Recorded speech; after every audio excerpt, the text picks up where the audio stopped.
Good morning student, সবাইকে আমাদের Sayan tuition centre YouTube চ্যানেলে স্বাগতম। আমরা প্রতি বছরের মতনই এবছরই লাস্ট মিনিট সাজেশন দেওয়া শুরু করেছি।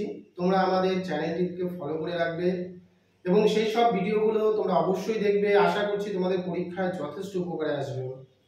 আজকে আমরা যারা মেজর হিস্ট্রি নিয়েছো ফোর্থ সেমিস্টারে তাদের জন্য পেপার 6 এর লাস্ট মিনিট সাজেশন নিয়ে আলোচনা করছি।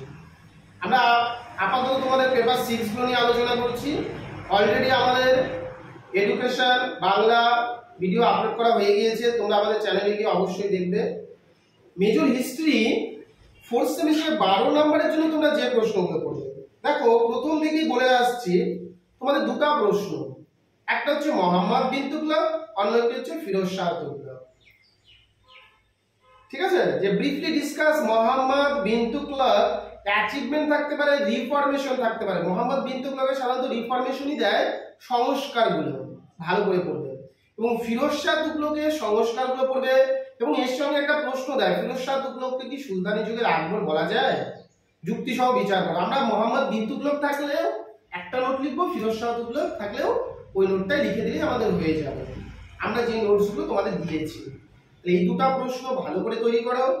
3 নাম্বার তোমরা প্রশ্ন পড়বে ইলতুৎমিশ থেকে, অ্যাচিভমেন্ট অফ ইলতুৎমিশ বা who's the real founder Delhi সুলতান। যে দিল্লি সুলতান রয়েছে এর প্রকৃত প্রতিষ্ঠাতা ইলতুৎমিশকে বলা যায়? ব্যাখ্যা করো। এই প্রশ্নটা তোমরা দেখবে। তাহলে 3 জনকে আমি বললাম। 4 নাম্বার তোমরা দেখবে আলাউদ্দিন খলজি। এই যে 4 জন সম্রাটকে আমরা পড়ছি, ফিরোজ শাহ তুগলক, মোহাম্মদ বিন তুগলক, ইলতুৎমিশ, আলাউদ্দিন খলজি, এই 4 জনের মধ্যে থেকে ভালো করে পড়ো, এখান থেকে থাকবে প্রশ্ন। এরপর তোমাদের 5 নম্বর প্রশ্ন, তোমরা ভক্তিবাদ আন্দোলন ও সুফিবাদ আন্দোলনটা দেখে যাও। ভক্তি ও সুফি থেকে একটি প্রশ্ন তোমাদের পরীক্ষার জন্য ভেরি ভেরি ইম্পর্টেন্ট, হয় ভক্তি নয় সুফি, ভালো করে দেখবা। এরপর লাস্ট তোমাদের 6 নম্বরের জন্য আরেকটি প্রশ্ন আমি বলছি, সেটি হচ্ছে তোমরা দেখবে অবশ্যই যে বিজয়নগর থেকে, বিজয়নগর সাম্রাজ্যের সামাজিক অর্থনৈতিক অবস্থা ভালো করে পড়ো। এই কয়েকটা প্রশ্ন যদি তোমরা পড়ে যাও, পরীক্ষার জন্য তোমাদের যথেষ্ট কমন রয়েছে। মোহাম্মদ বিন তুগলক, ফিরোজ শাহ তুগলক, ইলতুৎমিশ, আলাউদ্দিন খলজি, ভক্তি ও সুফিবাদ আন্দোলন এবং বিজয়নগরের সামাজিক অর্থনৈতিক অবস্থা। আশা করছি তোমাদের এখান থেকে দুটো প্রশ্ন অবশ্যই পরীক্ষায় কমন করবে। এরপর 6 এর জন্য তোমরা কি করবে? 6 এর জন্য রাজিয়া সুলতান ভালো করে পড়বেন। রাজিয়া সুলতানের উত্থান, এবং আমি প্রথমে সম্রাটদের বলছি কাদের কাদের পড়তে হবে এখান থেকে। রাজিয়া সুলতান পড়বেন, ঠিক আছে। এরপর তোমরা এখান থেকে মাহমুদ গাওয়ান, তোমার হচ্ছে মাহমুদ গাওয়ান যে রয়েছে, সেই মাহমুদ গাওয়ান যে মন্ত্রী, তার সম্বন্ধে তোমরা অবশ্যই পড়বে। বাহমনি কিংডমের ছিল মাহমুদ গাওয়ান, ভালো করে পড়বে। প্রশ্ন থাকতে পারে write a short note achievement of Mahmud Gawan Bahmani kingdom, ভালো করে দেখবে। তাহলে রাজিয়া, মাহমুদ গাওয়ান। 3 নম্বর তোমরা দেখবে রিফরমেশন অফ আলাউদ্দিন খলজি।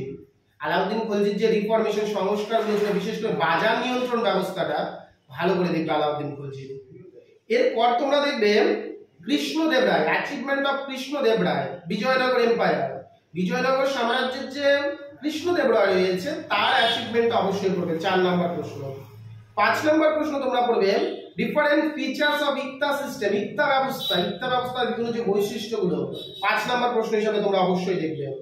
6 নম্বর প্রশ্ন দেখবে থিওরি অফ কিংশিপ বলবান, বলবানের যে রাজতন্ত্র আদর্শ, ভেরি ভেরি ইম্পর্টেন্ট প্রশ্ন, ভালো করে দেখবে এই প্রশ্নটি, ঠিক আছে। নায়ঙ্কর প্রথা, বিজয়নগরের একটি বিখ্যাত প্রথা নায়ঙ্কর প্রথা, ভালো করে দেখবে। 8 নম্বর প্রশ্ন তোমরা দেখবে সুলতানি যুগের ইতিহাসের উপাদান, এবং লাস্ট তোমরা পড়বে সুলতানি সাম্রাজ্য পতনের কারণ। এই যে 9টা প্রশ্ন রয়েছে, এই 9টা প্রশ্ন পড়লেই তোমাদের পরীক্ষায় অবশ্যই কমন আসবে। এরপর 3 এর জন্য তোমরা যে প্রশ্নগুলো পড়বে, ইবন বতুতা, খলজি বিপ্লব, যে খলজি রিভলিউশন রয়েছে সেই খলজি রিভলিউশন পড়বে। মালিক কাফুরকে পড়বে। জিয়াউদ্দিন বরনি, 3 নম্বর প্রশ্ন জিয়াউদ্দিন বরনি। 4 নম্বর প্রশ্ন বললাম ইবন বতুতা, ইবন বতুতা ভালো করে দেখবেন। তারপরে 5 নম্বর বন্দেগানি কি চাহেলগানি, ভালো করে দেখো, বান্দেগানি চাহেলগানি। তারপর তোমরা দেখবে পানিপথের প্রথম যুদ্ধ 1526। তারপর তোমরা দেখবে রাইটের শর্ট কবির, কবির থেকে পড়বে। এরপর তোমরা পড়বে চেঙ্গিস খা, চেঙ্গিস খা ভালো করে দেখবে, 7 নম্বর প্রশ্ন চেঙ্গিস খা। এরপর তোমরা এখান থেকে দেখবে হচ্ছে গিয়ে যে সুলতানি যুগের ইতিহাসের উপাদান কোনগুলো রয়েছে। আমরা বড় প্রশ্নতে পড়েই নিচ্ছি 6-এ, তবু দিতে পারে সুলতানি যুগের ইতিহাসের উপাদান।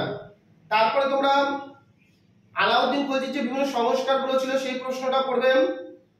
পাইপাস ও সিজাদা কি ভালো করে দেখো তোমরা, ঠিক আছে। এবং বিদেশি যে পর্যালোক কৃষ্ণদেব রায় একটু দেখো, বড় প্রশ্ন পড়ছই।